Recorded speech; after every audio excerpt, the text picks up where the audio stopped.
My name is Ksenia Ganesyan. I come from architecture field, so I studied in architecture first in Moscow, then in Dessau and Bauhaus School.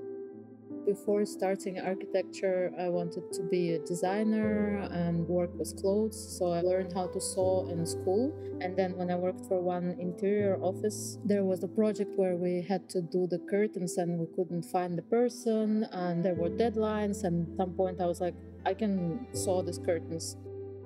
And I felt still that it's a part of the interior, that it's part of architecture and has a lot of qualities that adds up to the room.